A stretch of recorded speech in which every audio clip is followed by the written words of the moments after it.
MA द्वितीय वर्ष तृतीय सत्र के छात्रों का हार्दिक स्वागत।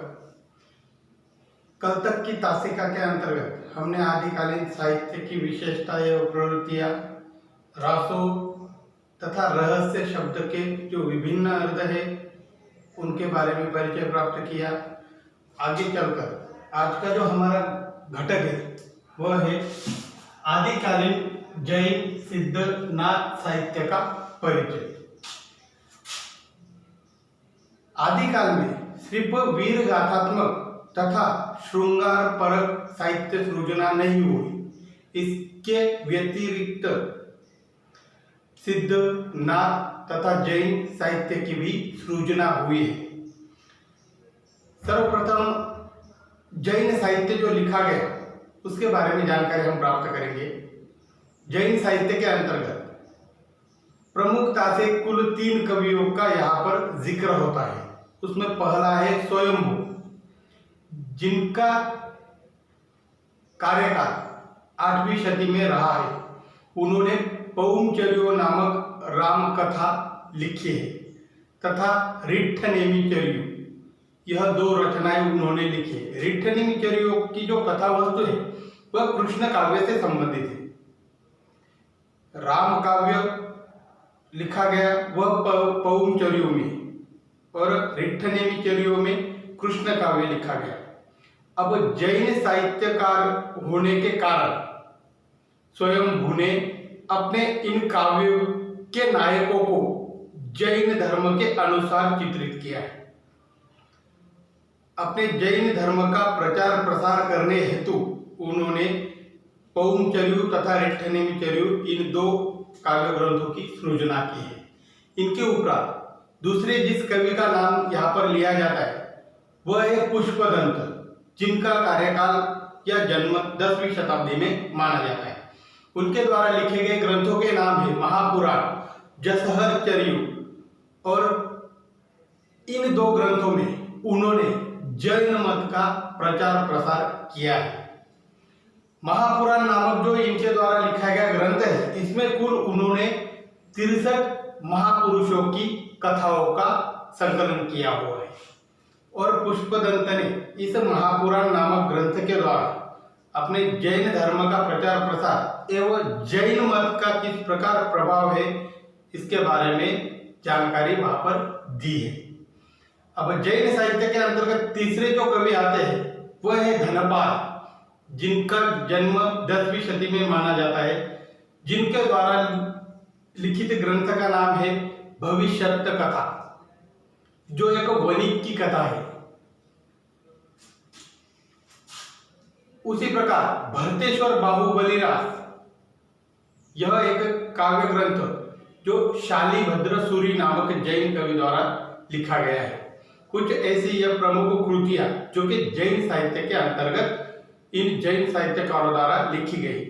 कुल मिलाकर अब जैन साहित्यकारों का या जो जैन काव्यात्मक रचनाएं हुई उनका उद्देश्य क्या रहा, तो उद्देश्य यही था कि जैन धर्म का प्रचार एवं प्रसार करना। इसके उपरांत अब दूसरा जो है वह है सिद्ध साहित्य। अब सिद्ध साहित्य जो है इसके अंतर्गत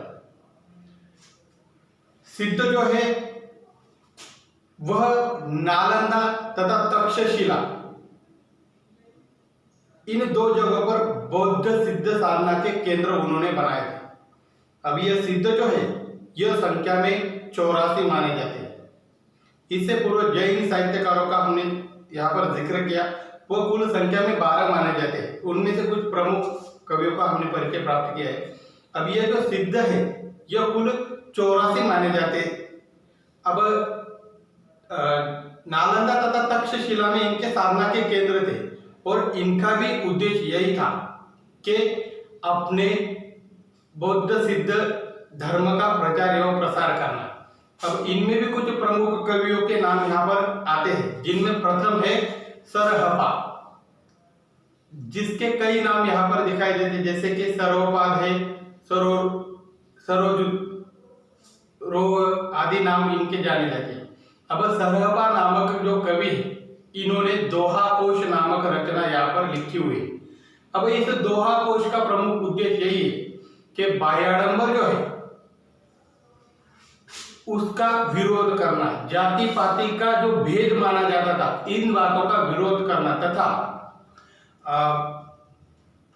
ब्राह्मणों का विरोध करना, यह इस सरहपाद द्वारा लिखित जो दोहा घोष नामक ग्रंथ है इसके प्रमुख उद्देश्य यहाँ पर दिखाई देते हैं। दूसरा जो सिद्ध कवि यहाँ पर माना जाता है उसका नाम है शबरपा, जिनके द्वारा लिखा हुआ ग्रंथ चर्यापद नाम से जाना जाता है। अब इस चर्यापद के अंतर्गत उन्होंने जो उद्देश्य यहाँ पर व्यक्त किए हैं वह है कि मोह माया जो है इसे त्याग कर सहज जीवन को महत्व देना चाहिए, ऐसा इस ग्रंथ का उद्देश्य है। अब इस चर्यापद के बारे में यह भी कहा जाता है कि सिद्धों द्वारा जो भी रचनाएं लिखी जाती थी या जो भी पद जो के क्रमबद्ध स्वरूप में उसी प्रकार राग रागिनियों में बांधकर इनका सृजन किया जाता था।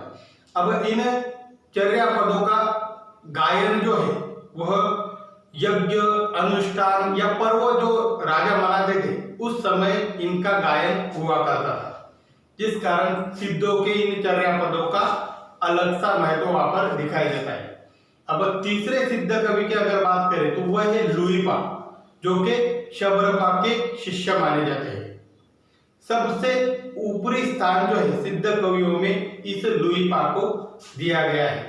इसके अलावा अन्य अगर कवियों की चर्चा करें तो डोम्बिपा नामक एक कवि वहां पर लक्षित होते हैं। उसी प्रकार कनपा आदि बहुत सारे कवि जो है वहां पर सिद्ध कवियों में दृष्टिगत होते हैं।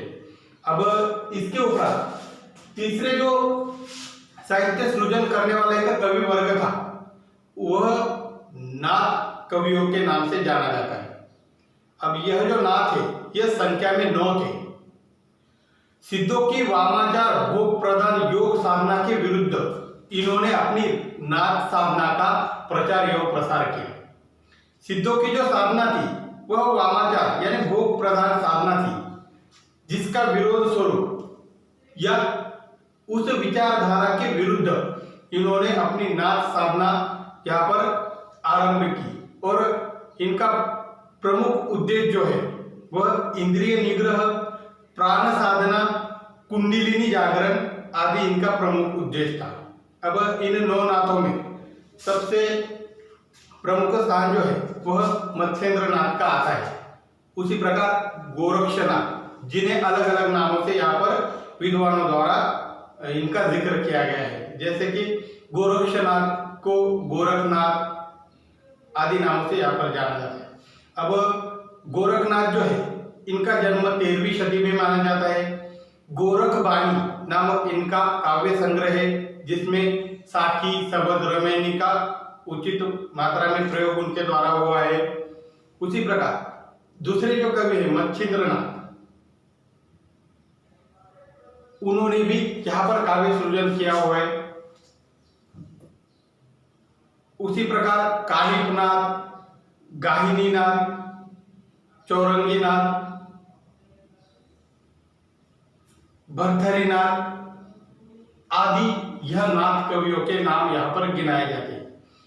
अब इन नाथ कवियों ने सिद्धों की वामाचार साधना के भोग प्रदान योग साधना के विरुद्ध जिस प्रकार का यह अपने नाथ संप्रदाय का प्रचार प्रसार किया, उसमें प्रमुख उद्देश्य या प्रमुख जो संदेश थे वह इस प्रकार के उन्होंने इंद्रिय निग्रह का आग्रह किया, प्राण साधना को महत्व देने का आग्रह किया। उसी प्रकार कुंडलिनी जागरण को महत्व दिया है।